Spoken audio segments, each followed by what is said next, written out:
Good morning. I'm Brian Reagan. This is Tyler Kelly.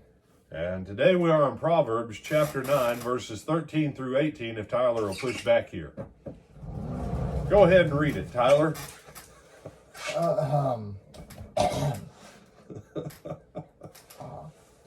The foolish woman is loud, she is ignorant and knows nothing. She sits at the door of her house, on a seat at the high places of the town, calling to those who pass by who are going straight on their way. You who are simple, turn in here. And to those without sense she says, stolen water is sweet, and bread eaten in secret is pleasant. But they do not know that the dead are there, and her guests are in the depths of Sheol. Would you like to offer the commentary on this one, my brother? Don't be foolish, and don't listen to people who are also foolish. It's one of those, don't do stupid stuff, and don't hang out with those who do, that your parents tell you about all the time when you're kids. Well, that's kind of possibly what he's saying here. Obviously, we've had wisdom making a plea that says what? Turn in here, eat my bread, drink my wine. Wisdom says, come spend time with me, sugar. The woman of foolishness, the woman of adultery says, come spend time with me too, sugar. You have a fight, spiritually and physically, going on here. And verse 17, stolen water is sweet. Now, in America, and we've never really had this issue. Now, when you get further out west, stolen water will get you killed. You familiar with the Western writer, the Western author, Louis L'Amour? I've heard the name. You've heard the name. Louis L'Amour one time had a quote that said about the West, he said, whiskey's for drinking, water's for fighting.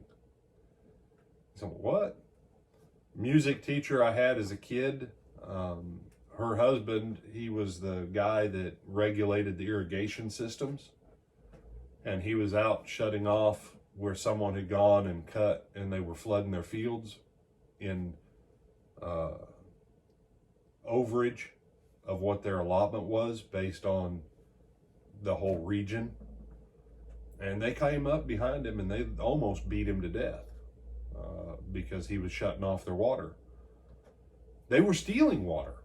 You say, what happened to them? Oh, they got charged, and it did not go well for them. Because why? Well, most of the jury was made up of the people that they were stealing the water from. You know, and you say, well, this isn't about water, brother. This is about committing fornication and adultery and sleeping with women you shouldn't be sleeping with. That's the point. Did you ever see the movie Lawrence of Arabia? No, sir. Okay. You've got Peter O'Toole, and he's out there as Lawrence. And Anthony Quinn comes up as one of the Arabs.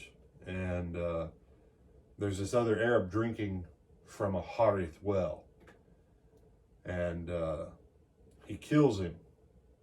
And then, Peter O'Toole as Lawrence says, why? And he's like, because he's from this tribe and this is a Harith well. He's not welcome to our water, but you can have our water, English.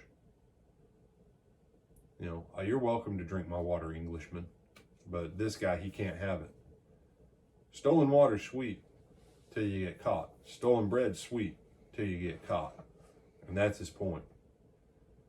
Just like they'll kill you over bread and they'll kill you over water in places that food is tight and water's scarce. So dude may very well show up and kill you if you're fooling around with his wife. And you say, but what's the wife's culpability? Well, it may not go well for her either. And you say, but we live in a more enlightened time. We don't kill each other for that nowadays.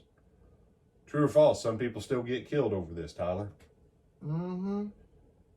But here's the bigger issue. Here is the bigger issue. When you have a culture that says, steal the water you want, steal the bread you want. If they're giving you the bread and the water for free and they're inviting you to it, and if everybody is a consenting party to the bread and the water, well, that's just peachy. That's just peachy. And they don't realize it takes the whole society into the pit of Sheol.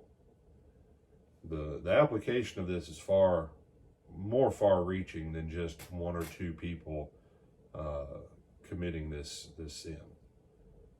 The issue is when a whole culture adopts it, the culture moves into a place of death. So I'm Brian Reagan, this is Tyler Kelly. and we bid you good morning.